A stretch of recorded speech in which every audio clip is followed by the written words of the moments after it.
दोस्तों, ये एक पुराने ज़माने की बात है। एक गाँव था, उसमें एक लड़का रहता था, जो इतना शर्मीला था कि उसके पास कोई अपना आ जाए तो वो कुछ बोल भी नहीं पाता था। अगर कोई अनजान आदमी उसके पास आ जाए तो वो उसके सामने देख भी नहीं पाता था। था और अपनी इस समस्या के कारण वह खुद ही बहुत परेशान रहता था, क्योंकि वह अपने जीवन में कुछ कर ही नहीं पा रहा था। धीरे धीरे समय बीतता गया और समय बीतने के साथ साथ उस युवक की शर्म आने की आदत भी बढ़ती चली गई, जिस कारण वह अत्यधिक निराश रहने लगा, परेशान रहने लगा, चिंतित रहने लगा। उसे यह समझ नहीं आ रहा था कि वह अपनी इस समस्या से किस तरह से छुटकारा पाए। उसके घर वाले भी अब उसकी इस समस्या को लेकर बहुत चिंतित रहने लगे थे। वे सोचते थे इसका क्या होगा, या अपने जीवन में कुछ कर पाएगा भी या नहीं। जब भी वह कहीं पर काम के लिए जाता तो लोग उसके इस सीधेपन का फायदा उठाते, उसे परेशान करते। वह कुछ ज्यादा कह नहीं पाता था, जिस कारण उसे कोई कुछ भी कह देता और वहां से चला जाता। इन्हीं सब कारणों की वजह से उसका मन कहीं भी किसी भी काम में नहीं लगता। वह हर काम को कुछ ही दिनों में छोड़ दिया करता। उसके मन में बहुत कुछ चल रहा था। उसके मन में विचारों के तूफान उठ रहे थे। वह सबसे बहुत कुछ कहना चाहता था, लेकिन अपनी इस आदत के कारण वह किसी से कुछ नहीं कह पा रहा था। वह अंदर ही अंदर घुटता जा रहा था। सारे विचार, सारी बातें उसके मन में ही दबी पड़ी थी, लेकिन कभी भी वह किसी से भी अपने मन की बात नहीं बताता था। जब छोटा सा बच्चा था तब उसे लोग बहुत पसंद करते थे। उसकी इस आदत को भी लोग सराहते थे, लेकिन इसी आदत की वजह से जब वह बड़ा हो गया, युवा हो गया, तो इसी आदत के कारण उसे अपना जीवन जीने में भी अत्यधिक परेशानियां उठानी पड़ रही थी। और वह युवक भी अपनी इस गलती के कारण बहुत परेशान रहता। अपनी इस एक आदत से छुटकारा पाना चाहता था। वह चाहता था कि वह लोगों से अपने मन की बात खुलकर कह पाए। वह जो कुछ करना चाहता है, जो कुछ कहना चाहता है, वह सबसे वह खुलकर कह सके, कर सके। लेकिन जब भी कोई दूसरा उसके सामने आता तो उसकी जुबान मानो खुलती ही नहीं। यहाँ तक कि वह अपने माता पिता के सामने भी ठीक से बात नहीं कर पाता था। केवल उसके कुछ मित्र थे जिनसे वह अपने मन की बात कर पाता था। जब भी वह किसी बात का जवाब देता तो लोग उसकी हंसी उड़ाते, उसका मजाक बनाते। लोग कहते कि आज तो तेरे मुंह में भी जबान आ गई है। यह समस्या दिन ब दिन बढ़ती चली जा रही थी और इस समस्या के कारण अब उसके पिता भी अत्यधिक चिंतित रहने लगे थे। वह चाहते थे कि उनका बेटा भी दूसरों के सामने अपने मन की बात रख सके, लेकिन एक दिन जब अपने उस बेटे को दूसरों के सामने शर्मिंदा होता हुआ देख रहे थे, तभी उन्हें बहुत क्रोध आया और वह अपने बेटे को खरी खोटी सुनाने लगे। उन्होंने उसे इतना डांट दिया कि वह युवा लड़का अत्यधिक क्रोधित हो गया और वहां से बिना कुछ कहे वह वहां से चला गया। शाम हो चुकी थी और अब तक उनका बेटा घर नहीं लौटा था। माता और पिता दोनों बड़े ही चिंतित थे। वे अपने बेटे को वापस घर पर देखना चाहते थे, लेकिन युवा लड़का तो भागते भागते पहाड़ की चोटी पर जा पहुंचा था। वह वहां से नीचे की ओर झांक रहा था और ईश्वर से कह रहा था, हे भगवान, आपने मुझे ऐसा क्यों बनाया? लोग मेरा मजाक उड़ाते हैं, लोग मेरी हंसी उड़ाते हैं। जब मैं इस दुनिया में अपने मन की बात रख ही नहीं सकता, मैं किसी से कुछ कह ही नहीं सकता, तो फिर मैं इस जीवन को जीकर क्या करूंगा?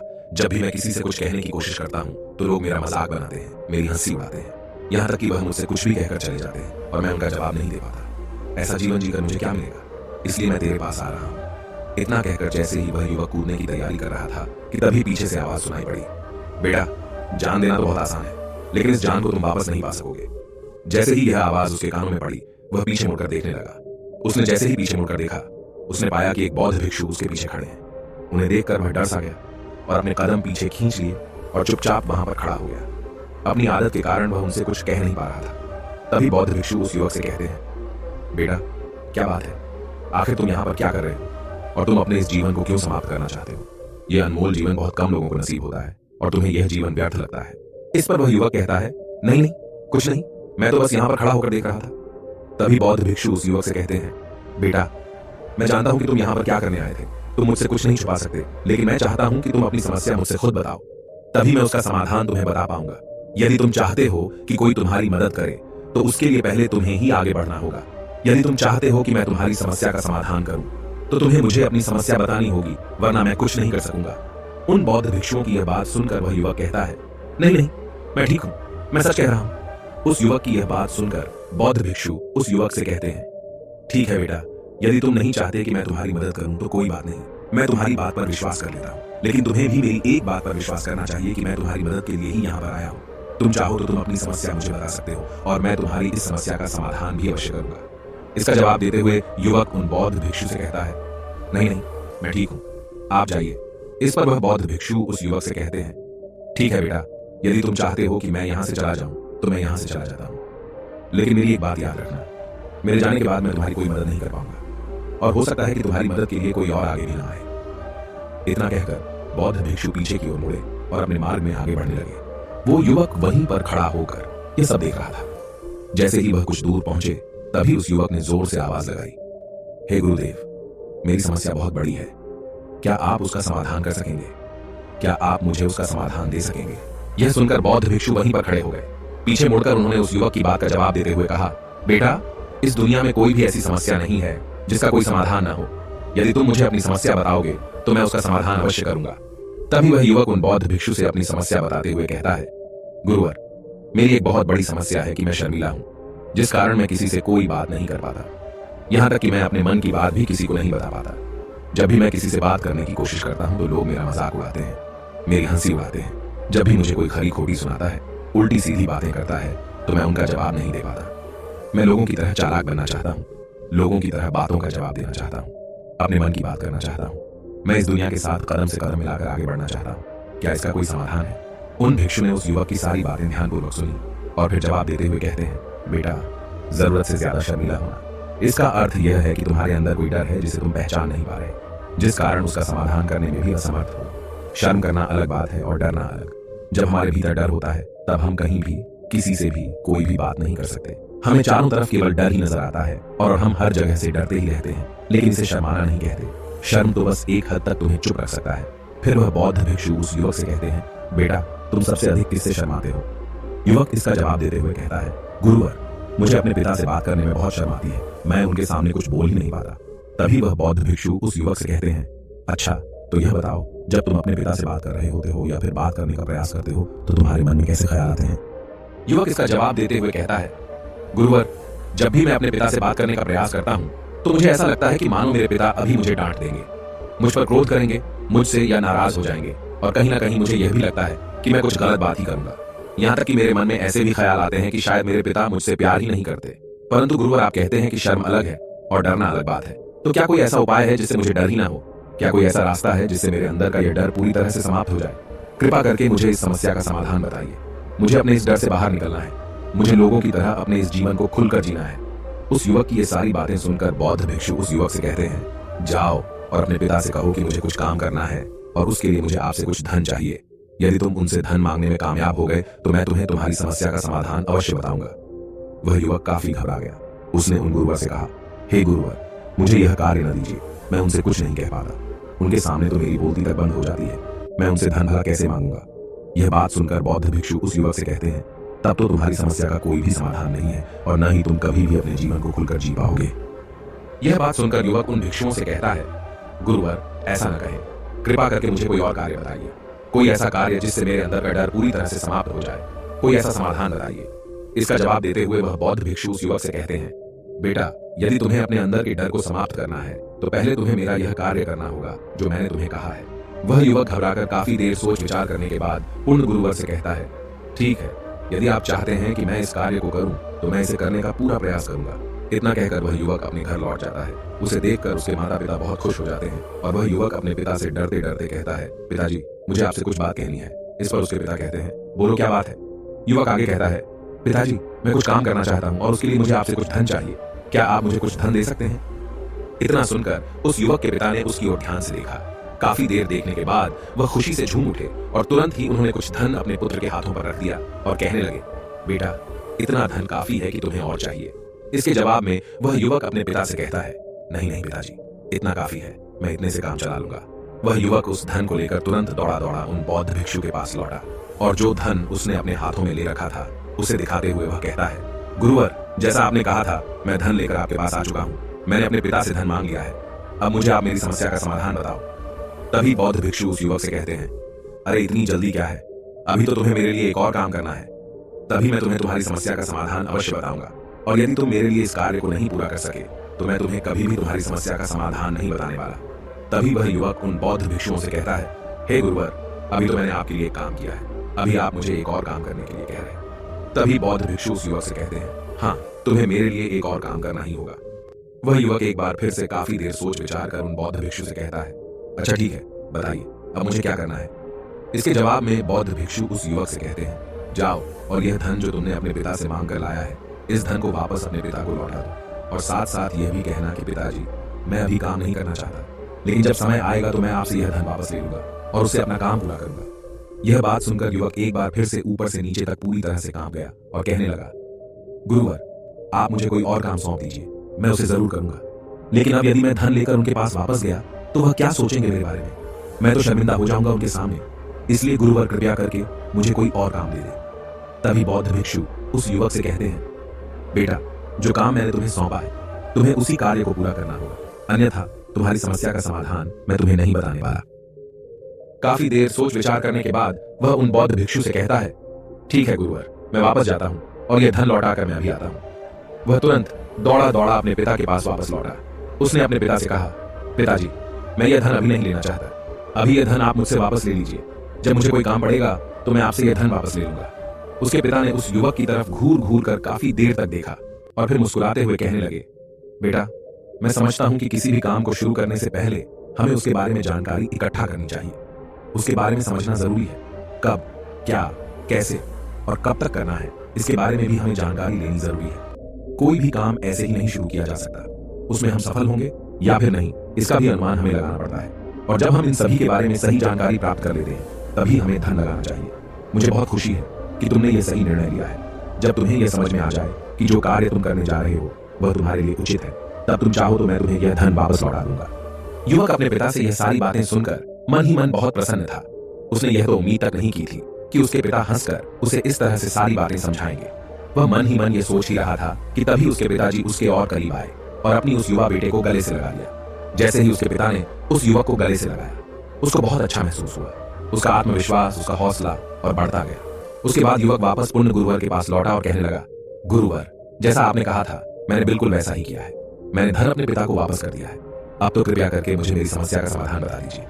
तभी बौद्ध भिक्षु उस युवक की तरफ देखकर मुस्कुराते हैं और इस युवक से कहते हैं, बेटा, इतनी जल्दी क्या है, अभी तो तुम्हें मेरे लिए एक और काम करना ही पड़ेगा। वह युवक कहता है, महाराज, आप आखिर मुझसे बार बार इस तरह से काम क्यों करवा रहे हैं? क्या आपके पास मेरी समस्या का कोई समाधान नहीं है? कहीं आप मुझे बेवकूफ तो नहीं बना रहे? जिस तरह से लोग मुझे बेवकूफ बनाते हैं, क्या आप भी मेरे साथ वही तो नहीं कर रहे? आपने कहा, जाओ अपने पिता से पैसे मांग कर लाओ। मैंने पैसे मांग कर लाए। आपने फिर कहा, जाओ ये पैसे अपने पिता को लौटा कर आओ। मैंने आपके कहे अनुसार बिल्कुल वैसा ही किया और अब आप कह रहे हैं कि मैं आपके लिए एक और काम करूं। नहीं, ये मुझसे नहीं होगा। तभी बौद्ध भिक्षु उस युवक की तरफ देखकर मुस्कुराते हैं और कहते हैं, बेटा, बस यह आखिरी काम है और यह बहुत सरल भी है। तुम जैसे ही इस कार्य को पूरा करोगे, मैं तुम्हें वचन देता हूं कि मैं तुम्हारी समस्या का समाधान तुम्हें अवश्य बताऊंगा। इस पर वह युवक फिर से एक बार सोच विचार करता है और उन बौद्ध भिक्षु से कहता है, ठीक है, लेकिन यह आखिरी काम जो मैं आपके लिए करूंगा, बताइए मुझे क्या करना है। तभी बौद्ध भिक्षु एक मूर्ति निकालकर उस युवक के हाथ में थमा देते हैं।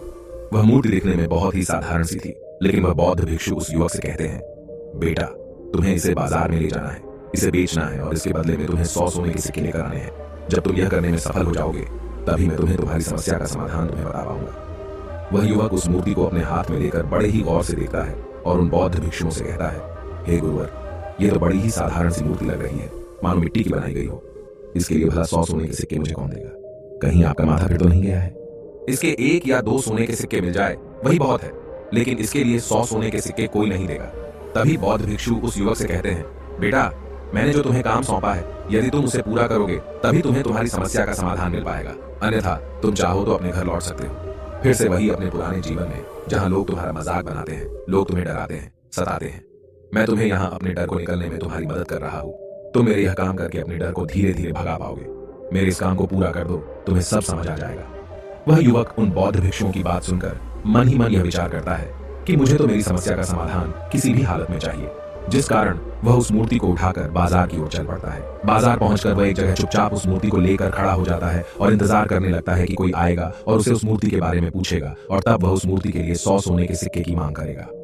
देखते ही देखते काफी समय बीत गया, लेकिन अभी तक उसके पास कोई भी व्यक्ति नहीं आया था। उसने आसपास देखा तो लोग चिल्ला चिल्ला कर अपने सामानों को बेच रहे थे, जोर जोर से आवाज लगा रहे थे। उसने भी सोचा, यदि मुझे अपनी इस मूर्ति को बेचना है तो मुझे भी जोर जोर से आवाज लगानी होगी। उस युवक ने चिल्लाना शुरू किया, लेकिन वह इतनी जोर से नहीं चिल्ला पा रहा था। उसकी आवाज उसे खुद तक सुनाई नहीं पड़ रही थी, तो भला उसकी आवाज को दूसरे कैसे सुनते, जिस कारण उसे कोई भी व्यक्ति खरीदने के लिए तैयार नहीं था। धीरे धीरे शाम का समय हो चुका था और उस व्यक्ति को यह डर था कि कहीं वह बौद्ध भिक्षु वहां से कहीं चला न जाए, अन्यथा उसे उसकी समस्या का समाधान कौन देगा। यह सोचकर उसने जोर जोर से आवाज लगानी शुरू की कि 100 सोने के सिक्के में यह मूर्ति ले लो। उसकी आवाज सुनकर लोग उसके पास आने लगे और उससे यह सवाल करने लगे, इस मूर्ति में ऐसा क्या है जो तुम इसके लिए 100 सोने के सिक्कों मांग रहे हो? इसके अंदर ऐसा कुछ तो खास होगा ही। युवक काफी देर सोच विचार कर उस युवक से कहता है, नहीं नहीं, मुझे कुछ नहीं पता, मैं तो बस ये मूर्ति यहाँ पर बेचने आया हूँ। तभी उसमें से एक युवक उस युवक से कहता है, अगर ऐसी बात है तो इस मूर्ति को कोई नहीं खरीदने वाला, आखिर इस मूर्ति में ऐसा क्या खास है जिसके लिए तुम सोने के सिक्के की मांग कर रहे हो? यह तो तुम्हें बताना ही पड़ेगा। धीरे धीरे कई लोग उसके पास आए और सभी ने बस एक ही सवाल किया, आखिर इस मूर्ति में ऐसा क्या खास है, ऐसी क्या बात है जिसके लिए तुम सोने के सिक्के की मांग कर रहे हो? उस युवक ने उससे बातचीत की, उन्हें समझाने की कोशिश की, कई प्रयत्न किए, लेकिन कोई भी उस मूर्ति को 100 सोने के सिक्के देकर खरीदने के लिए तैयार नहीं था। वह निराश हो गया, उसे कुछ समझ नहीं आ रहा था कि वह क्या करे। तभी बाजार में उसने देखा कि कुछ लोग अपने सामानों की खासियत बता रहे हैं, उसे बेचने के लिए उसकी खास खास बातों के बारे में लोगों को समझा रहे हैं। यह देखकर उसने भी सोचा कि मुझे भी इस मूर्ति की कुछ खासियत लोगों को बतानी होगी। उसने फिर एक बार जोर जोर से आवाज लगानी शुरू की, समस्या का समाधान निकालने वाली मेरी गुरु की इकलौती मूर्ति, जो इस दुनिया में केवल एक ही है, जिसके पास भी यह मूर्ति होगी, उसके घर में कोई समस्या नहीं होगी। यह मूर्ति उस समस्या का समाधान तुम्हें अवश्य बताएगी। यह सुनकर लोग उसके पास पहुंचने लगे और उसे यह सवाल करने लगे, क्या सच में यह मूर्ति जिसके पास होगी उसके पास कोई समस्या नहीं होगी? क्या सच में यह सभी समस्याओं का समाधान करती है? इसका जवाब देते हुए युवक कहता है, हाँ, सभी समस्याओं का समाधान कर देती है।